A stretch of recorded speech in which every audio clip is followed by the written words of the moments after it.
В столице Таджикистана сегодня студенты числом около 2 десятков в буквальном смысле осадили посольство США. Они потребовали от Америки ответа, почему на их требования об аресте и выдаче таджикских оппозиционеров Кабире, Тавулоева и Абдулладжонова до сих пор нет реакции. «Мы готовы устроить массовые манифестации и привести до 500 человек», заявили организаторы. По сообщению Азадагон, около посольства США собралось несколько десятков человек. Они требуют от дипломатов ответа на посланное ранее письмо. В нем провластные активисты потребовали ареста и выдачи из США и стран Европы 3 известных таджикистанских оппозиционеров.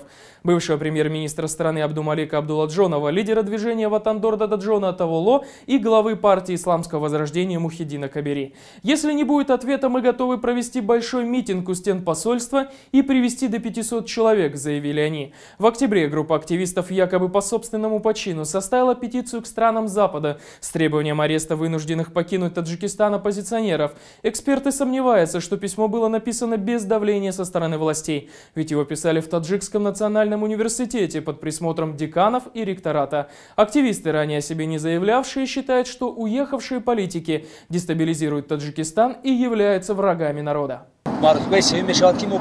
Это у нас уже 3-я попытка обращения к представителям посольства США, однако они еще ни разу нам не ответили. Я думаю, это неуважение ко всей молодежи Таджикистана, который против всяческой дестабилизации общества, кем бы то ни было.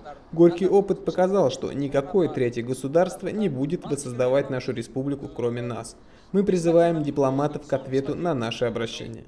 Это уже 2-я попытка давления на посольство в Душанбе. 19 ноября та же группа пришла к посольству Германии с аналогичным требованием и также пообещали в случае игнорирования их интересов устроить осаду деппредставительства. Но тогда немецкие дипломаты оправдались тем, что не получали письма, посланного Госпочтой. В течение почти 3 недель письмо из одного района в Душанбе не успело дойти в другой район столицы. Что думают о своей возможной выдаче те, кого требуют арестовать в Европе? Считают ли они позицию активных студентов глазом народа? За всех оппозиционеров разом, ответил Дададжон Тавулоев.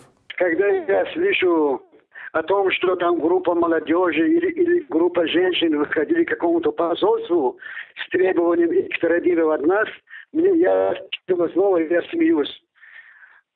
Я не могу понять, те, которые организуют эти мероприятия, так называемые, если у них мозги, если у них были бы мозги, они так не поступили бы.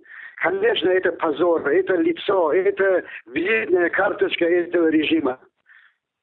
И какая власть, и такая у нее сторонников. Я больше комментировать такую тупость, такую глупость очень трудно. Одним словом, это дебилизм чистой воды.